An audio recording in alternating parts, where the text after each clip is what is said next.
गुजरात के अहमदाबाद में बीते गुरुवार को हुए विमान हादसे ने पूरे देश को गहरे सदमे में पहुंचा दिया है। इस भयावह हादसे में कई परिवार उजड़ गए और अनगिनत उम्मीदें टूट गईं। इस फ्लाइट में देश के अलग अलग हिस्सों से लोग सवार थे जो लंदन जा रहे थे।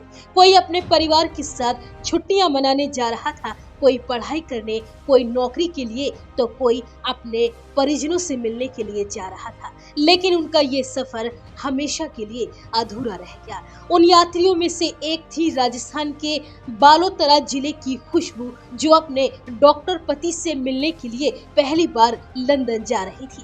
परिवार ने उन्हें बेहद खुशी खुशी विदाई दी थी, लेकिन कुछ ही देर बाद खुशबू की दुनिया हमेशा के लिए बुझ गई।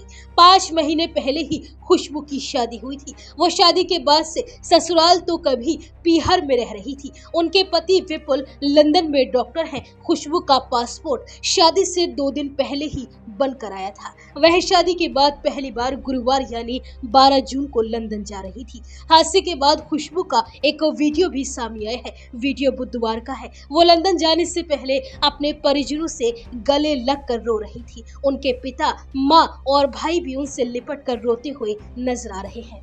खुशबू शादी के बाद पहली बार लंदन जा रही थी, इसलिए बेहद खुश थी।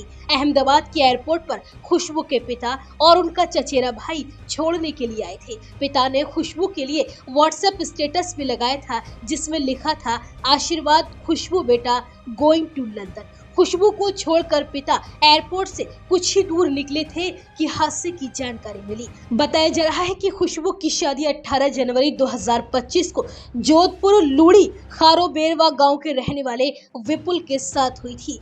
विपुल लंदन में डॉक्टर हैं। उन्होंने लंदन में ही डॉक्टरी की पढ़ाई भी पूरी की है। शादी के 2 महीने बाद ही विपुल वापस लंदन लौट गए थे और खुशबू यहीं रुक गई थी। वह शादी के बाद पीहर और ससुराल में रह रही थी। खुशबू की गुरुवार को अहमदाबाद के एयरपोर्ट से लंदन जाने के लिए फ्लाइट थी। बुधवार को गांव से पिता मदन सिंह और चचेरे भाई के साथ वो रवाना हुई थी। आसोतरा धाम मंदिर के दर्शन करने के बाद बुधवार देर रात वो लोग अहमदाबाद पहुंचे थे। हादसे से पहले खुशबू को बोर्डिंग कराने से पहले पिता मदन सिंह ने बेटी के साथ फोटो भी खिंचवाया था और इसी का उन्होंने स्टेटस भी लगाया था। इसके बाद खुशबू एयरपोर्ट पर बोर्डिंग के लिए अंदर जाने लगी तो उनके भाई ने उसका जाते हुए एक वीडियो भी बनाया। हर बेटी की विदाई की तरह खुशबू का घर से जाना भी उनके परिवार के लिए एक भावुक पल था। खुशबू जा तो बेहद खुशी से रही थी, लेकिन नियति को शायद कुछ और ही मंजूर था। थोड़ी देर के बाद जब परिवार खुशबू को छोड़कर वापस आ रहा था तो उन्हें प्लेन क्रैश की खबर मिली, जिसके बाद उनकी दुनिया तहस नहस हो गई।